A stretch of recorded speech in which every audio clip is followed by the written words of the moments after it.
You have no idea what's going to be going on in your child's life when they're 30, when they're 35, when they're 40. They could be in the middle of a divorce. They could be having a drug addiction problem. They could be living overseas where distribution from a U.S. trust could cause a massive tax issue.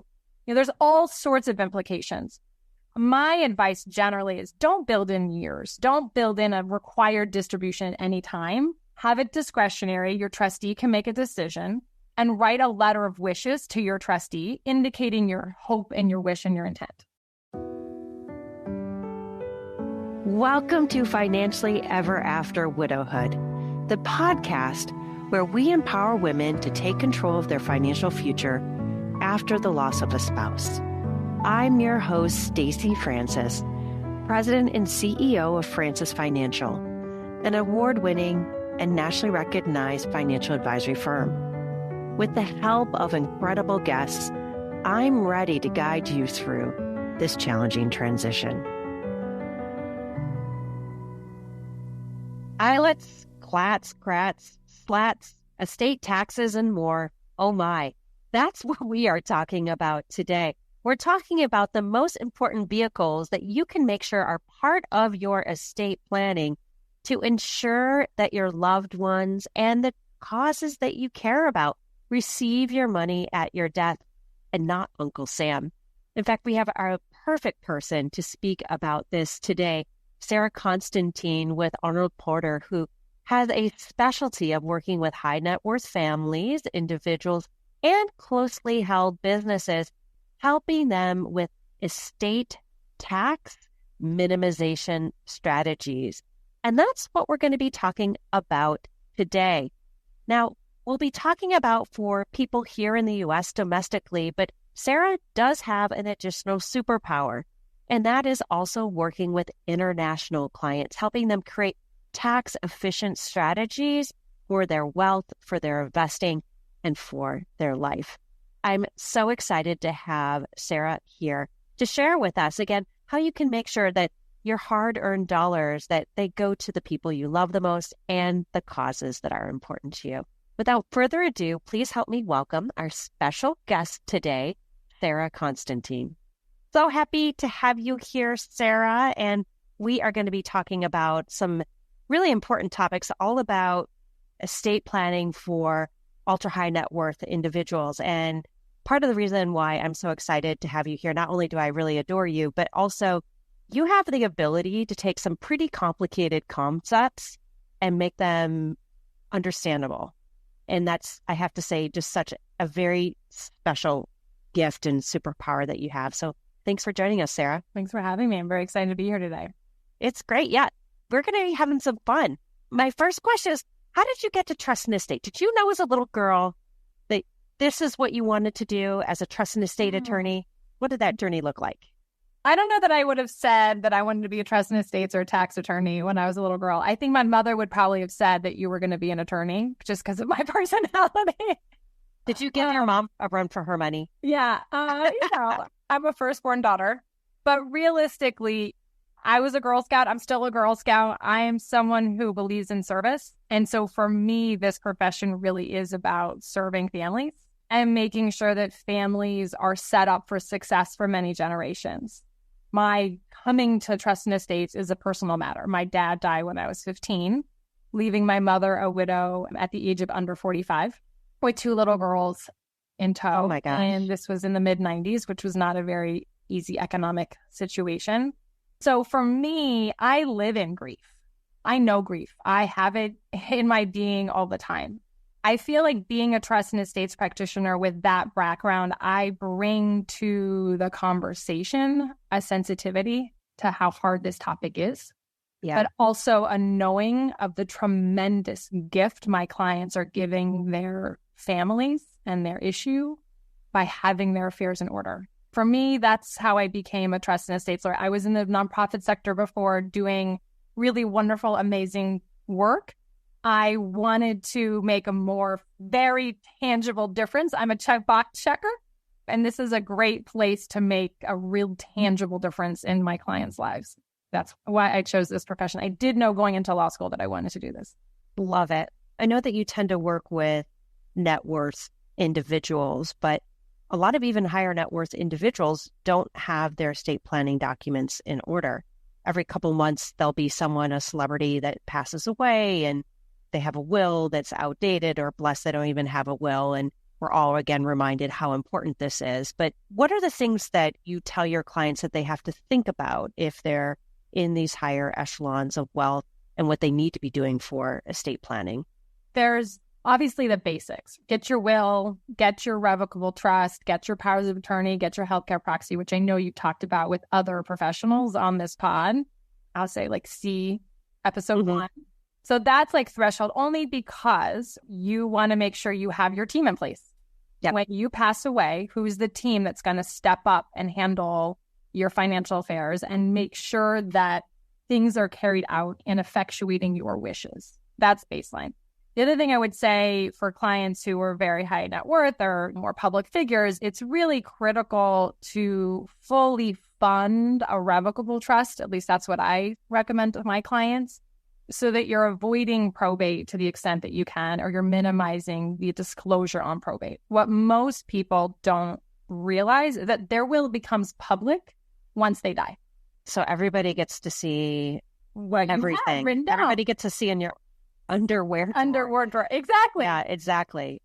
You know what's interesting too, because I remember years and years ago, like in the 90s, revocable trusts weren't quite as common as they are. And I'll be honest, I just put a trust in place for myself. And again, in my mind, I always thought this is for those ultra high net worth individuals.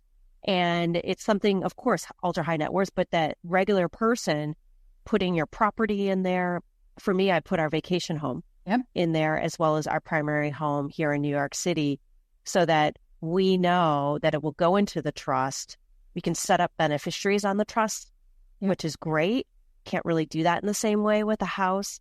And then we don't have to worry about it being hung up in the probate while the kids can't sell it. They can't rent it. They have to wait until it goes through. And it can be, months. I've even heard horror stories of years. Yeah. I have other practitioners I know who've waited many years to get letters.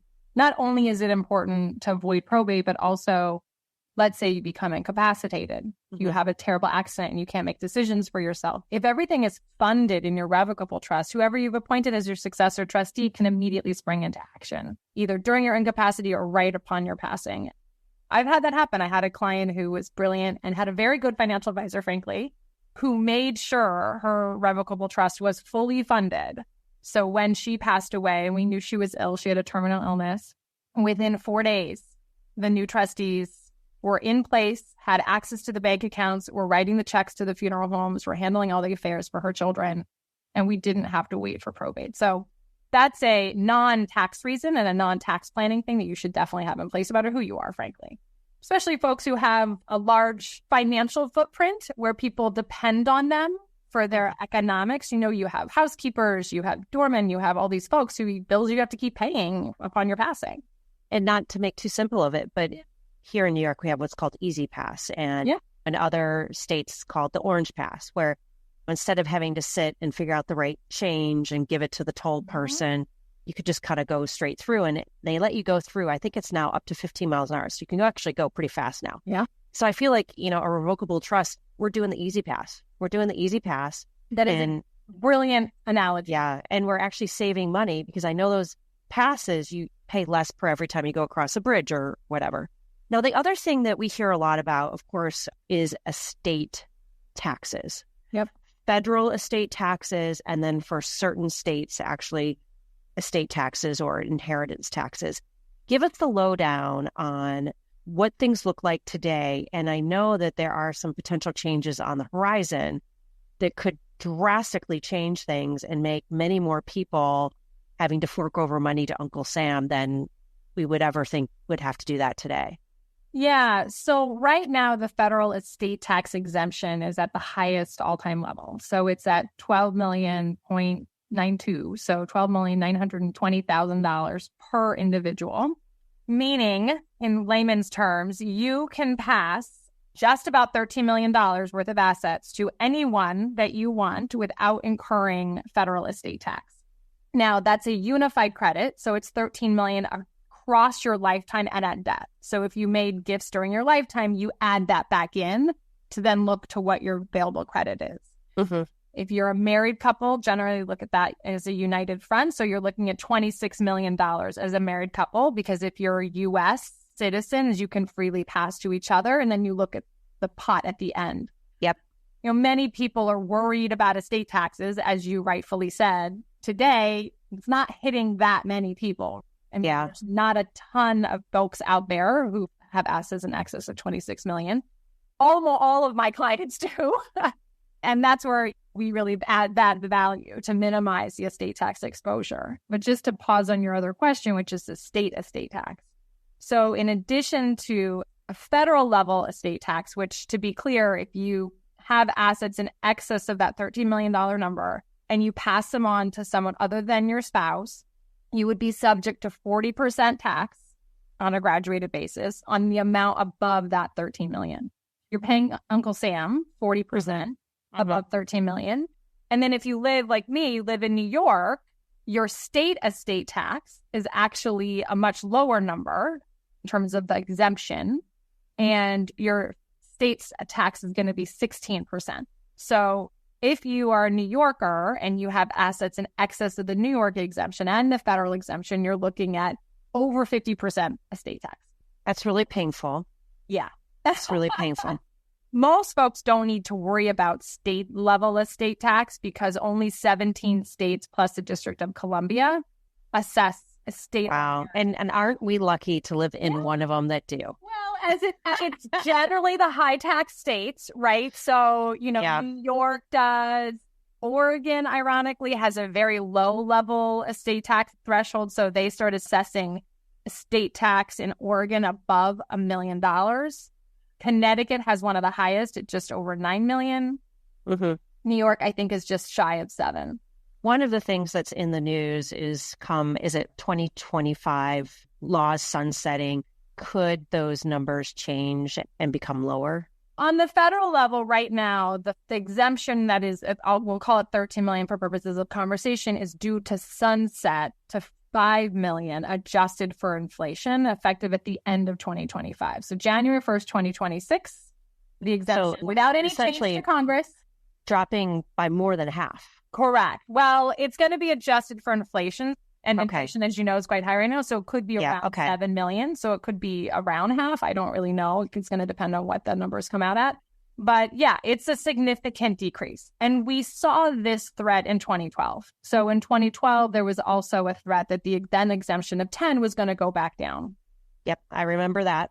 And that's actually when I started practicing. And it was a massive scramble to have a ton of trust set up, assets transferred, gifts made to ensure that you could fully utilize that exemption that was in place. Because this is really a gift from the federal government, right? The federal government is saying, hey, we're allowing you this opportunity not to pay 40% tax on this asset. And if you gift it during your lifetime, on all the growth of that asset after you've gifted it. And that's tremendous, right? Really the advantage, and I'm sure we'll get into this, but the advantage of gifting during your lifetime to the extent that you can is not only do you get it outside of your taxable estate, but all that growth can go to your kids free of estate tax. Yeah.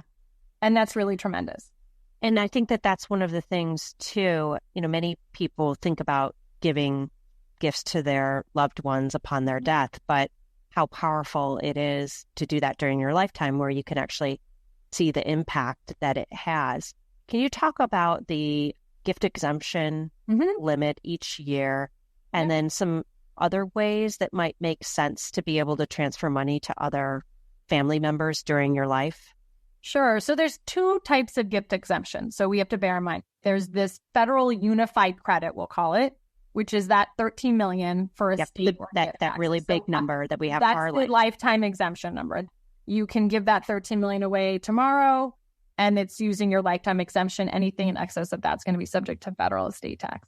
You also have an annual exclusion gift, which you've probably heard about. Most people have heard about it, right? Where you can give any individual an amount equal to this annual exclusion amount. Again, adjust for inflation. So when I started practicing, it was, I think, $12,000. Now it's $17,000. So you can give $17,000 either directly or in trust, and I'm putting an asterisk on that, for the benefit of another individual times however many individuals you want to give to.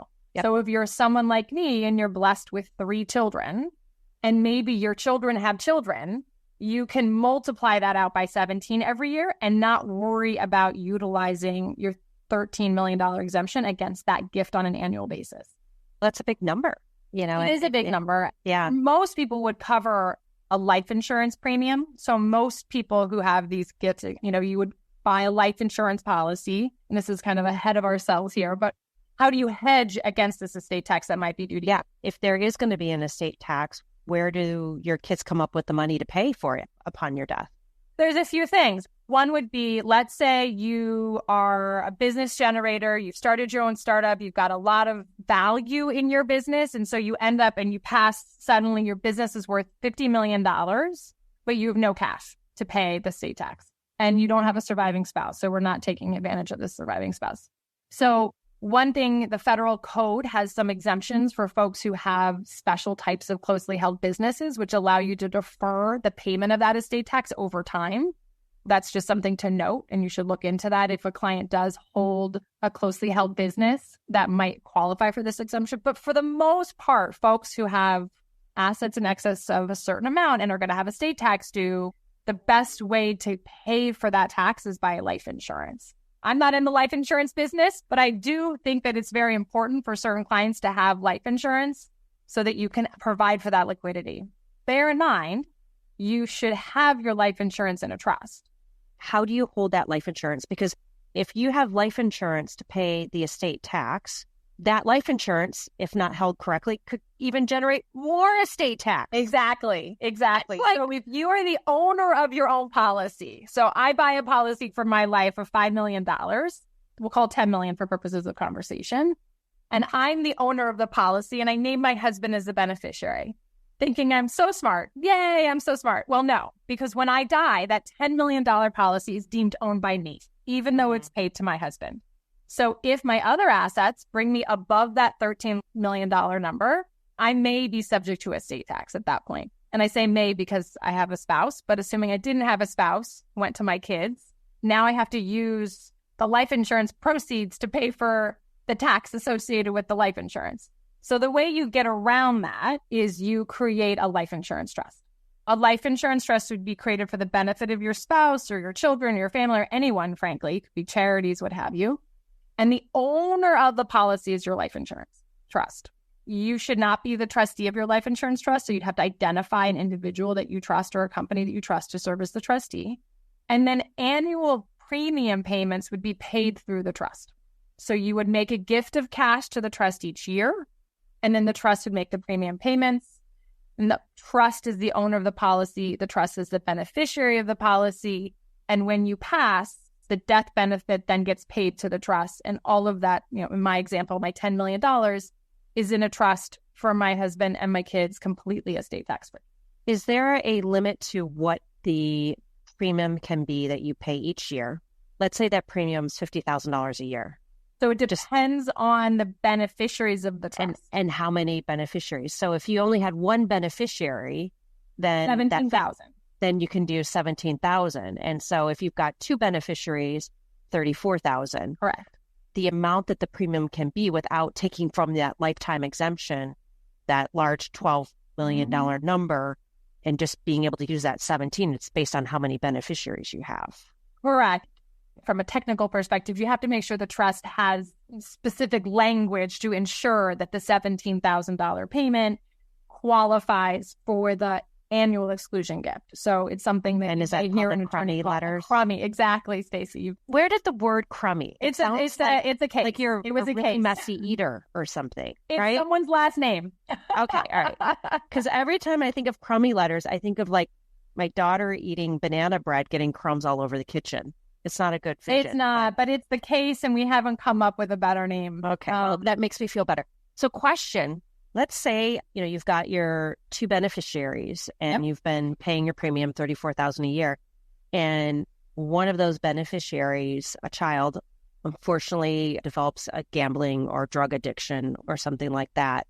What can you do if this is an irrevocable trust, and can you take them out? And if so, does that put you in jeopardy of having to use your exclusion?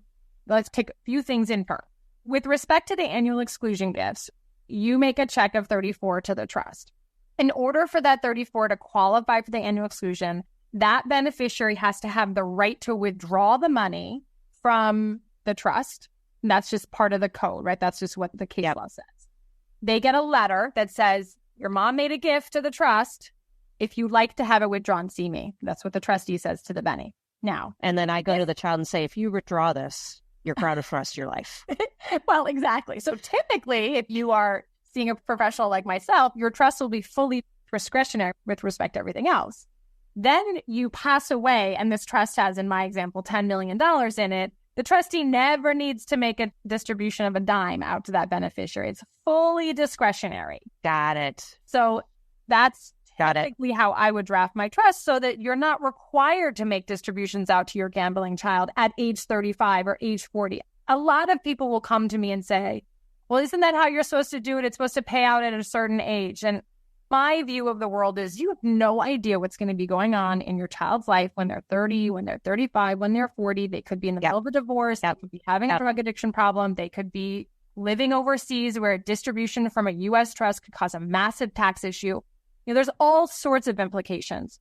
My advice generally is don't build in years. Don't build in a required distribution at any time. Have it discretionary. Your trustee can make a decision, and write a letter of wishes to your trustee indicating your hope and your wish and your intent.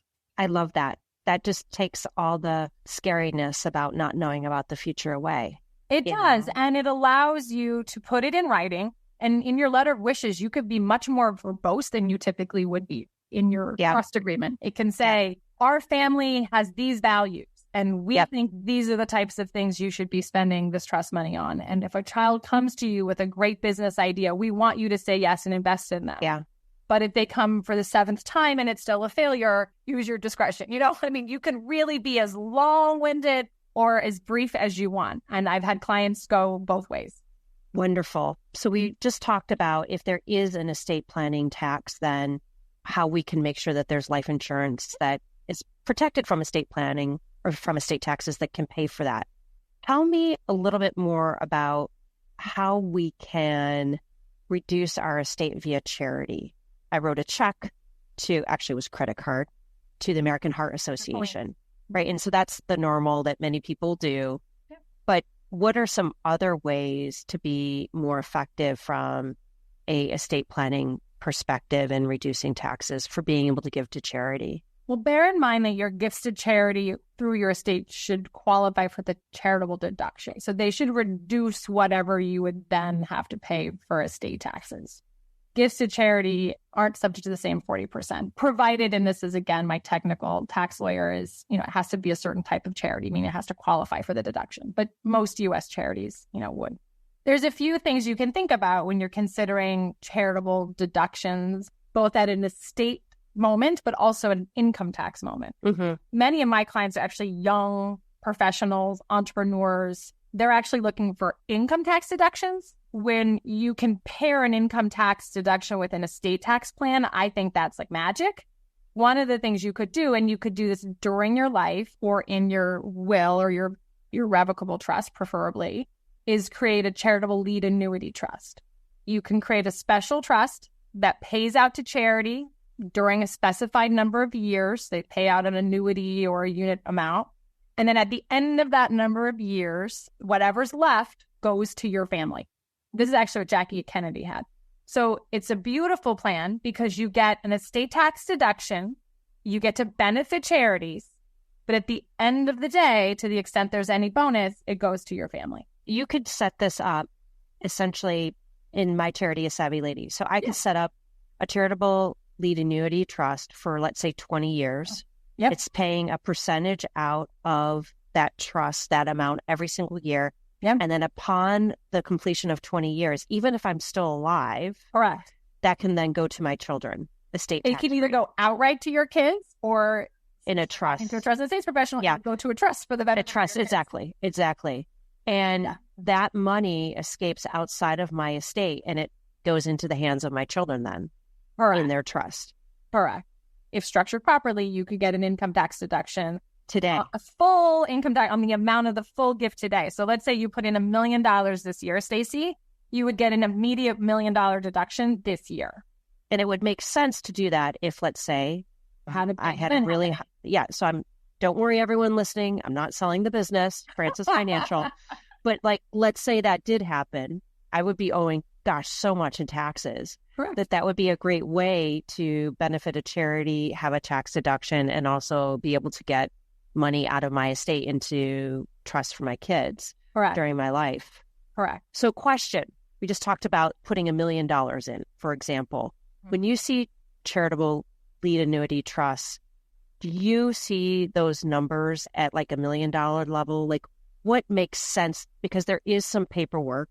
There is paperwork. I mean, it depends on your local counsel and how expensive lawyers are. Stacey, I'm not going to hide, I'm an expensive lawyer. So typically, but you're worth it, Sarah. I am very much worth it, but I'm expensive. So not everyone wants to spend over $1,000 an hour for an attorney. Most folks aren't going to come to me for $1 million class. Most people aren't going to come to me and say, I want to make a $1 million charitable gift. Now, I know many people, and your attorney is, in my view, only as good as their referrals. So I know a lot of folks who do great work who could set up a CLAT for less than I could and for $1 million CLAT. I typically see CLATs in my business more in excess of $10 million. Yep. But that's just because of my client base. Yep. It doesn't have to be. I've seen CLATs for $500,000. I've seen charitable trusts for $700,000. It's something you'd want to talk to your financial advisor about and your lawyer about and run numbers because really it becomes a number game. And we just talked about a CLAT. And again, CLAT is charitable lead annuity trust. Can you talk a little bit about charitable remainder trusts and what those are? Yeah, it's the same concept in reverse. So a charitable remainder trust is you create a trust for your family during your life there, a particular period of time.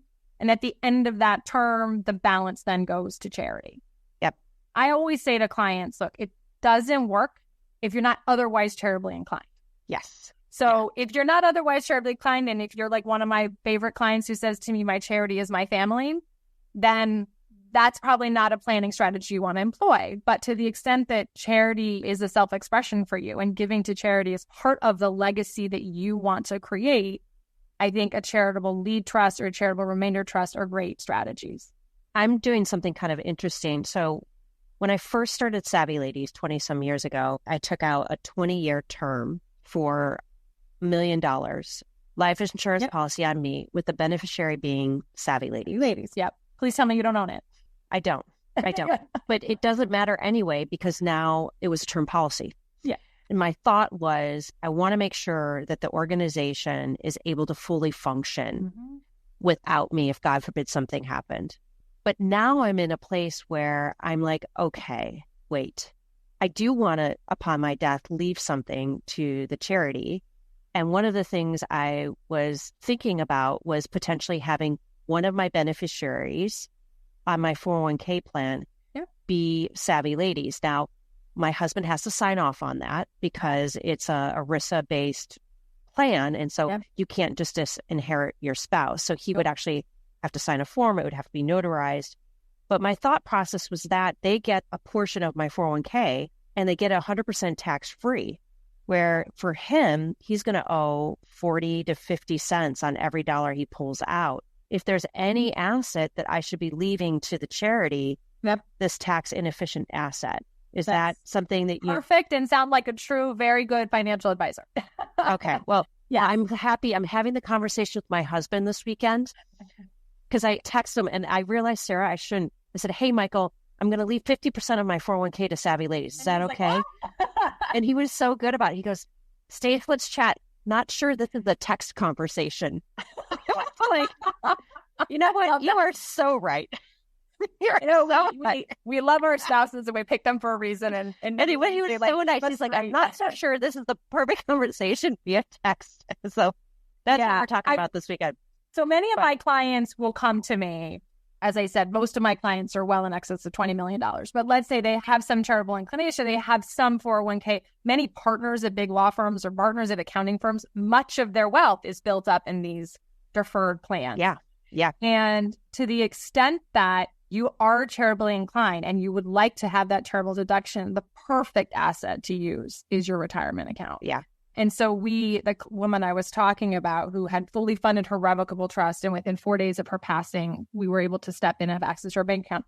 She was very charitable inclined, and she gave her entire 401k, millions and millions of dollars, to her foundation. And it was a very smooth, easy strategy for her. And we got the charitable deduction on her estate. That makes me feel so and good. You get the charitable deduction at the fair market value of the asset, right, on her date of death. Yeah, so which there's is no a built-in good number. Yeah. Since we're talking about spouses, I want to get time in for one other thing. Something called a SLAT, which makes me think about building materials, but it's not. It's a spousal lifetime access trust. I'm reading a lot about this. Seems like it's a much more popular tool. Tell me what it is and how you see clients be able to use it. Yeah, so a SLAT is essentially a vehicle where you can do lifetime giving. So you use some of your $13 million exemption, you put it into a trust for the benefit of your spouse and your children and other persons. And they say lifetime access is because your spouse is a beneficiary, distributions could be made to your spouse to support your lifestyle. Really your spouse's lifestyle, but since you're married, it's your joint lifestyle. There's a few things you have to be careful about when you're doing a SLAT. And I think SLATs are great. I think it's a very smart plan, especially for folks who are not really able to give away all of their assets to the next generation and might still need to have some access as a couple to those assets for purposes of living their lifestyle. And as a backdoor, I always tell clients, don't fund a SLAT, don't fund any of these trusts if you think you're going to need to rely on this money. And I say that just because I don't want the IRS coming back and saying, this is all just a ruse, which is exactly the point. So you have to think about there's certain doctrines that are at play when you're thinking about creating a SLAT. So you don't want it to be like, I set up a trust for you, honey, and you set up a trust for me, and they're exactly the same. If you do that, you'd run afoul of this thing called the reciprocal trust doctrine. So if you are sitting with an attorney and they give you two trusts and they look exactly the same, do me a favor and say, what about this thing called the reciprocal trust doctrine? But setting that aside, as a basic measure, the SLAT is designed so that you're still liable for all the income tax on those assets, but you've given the assets away for estate tax purposes. So you've used up some of your exemption. And if needed, your spouse has access as a distribution point so you can pay your lifestyle. So it's a very common tool. I can't tell you how many I created in 2012 when we thought the exemption was going to go down.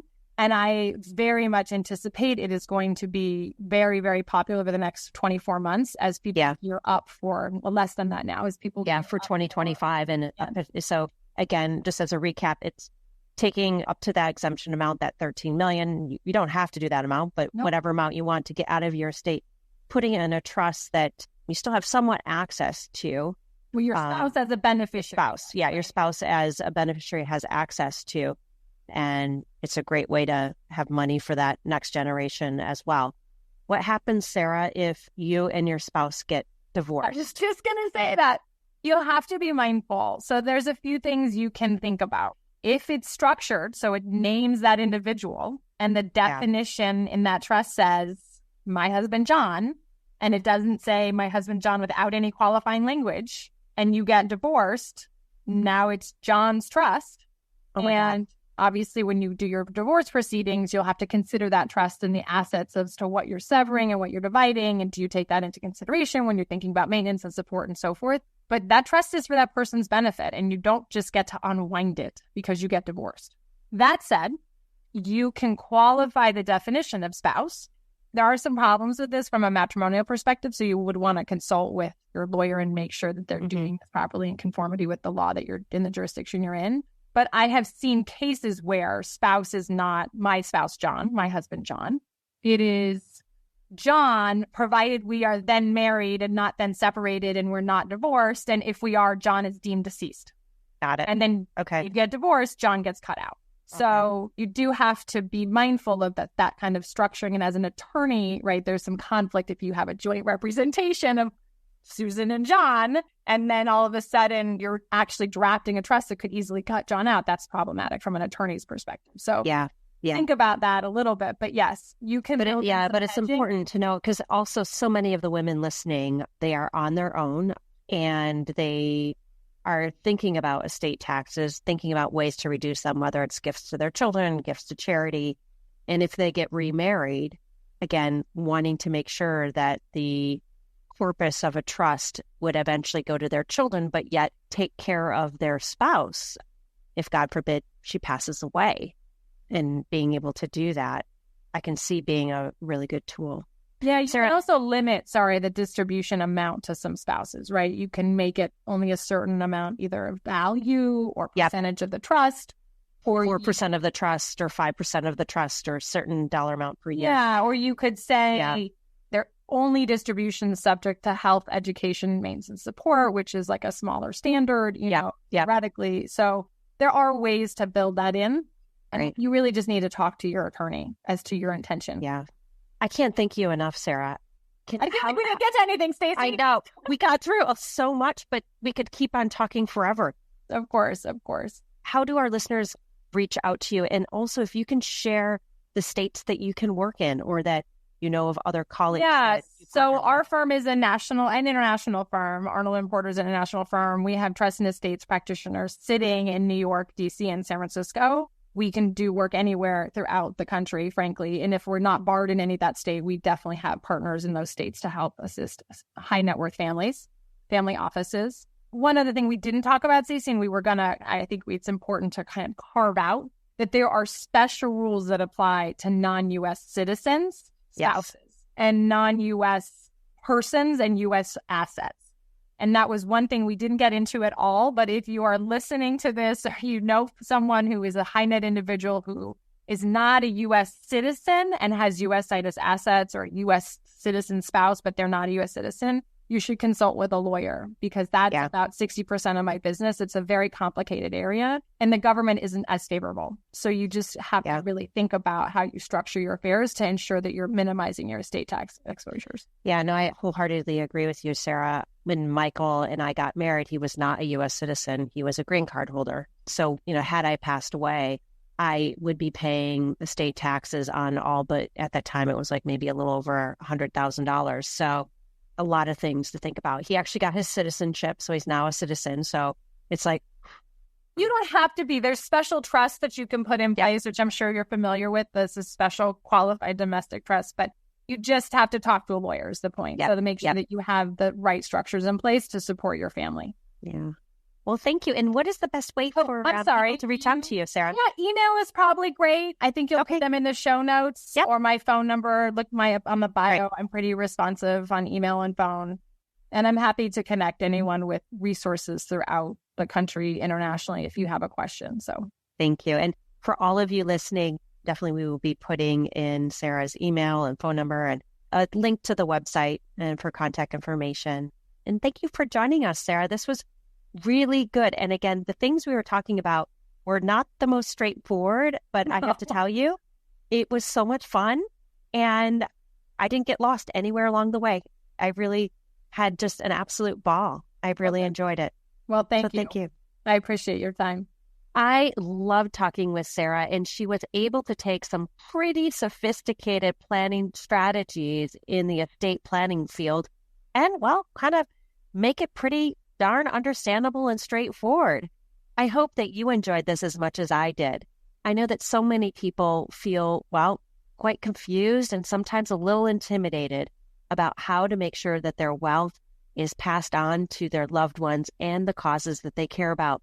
They often can feel confused and, a little intimidated about investing as well. If you have any questions about your portfolio, please reach out to us. Our superpower is creating tax-efficient portfolios that produce the income and growth you need to live your best life. You can reach out to me with my email, Stacy, STACY, @francisfinancial.com. Or you can go to our website, and we've got a wealth of great information for you.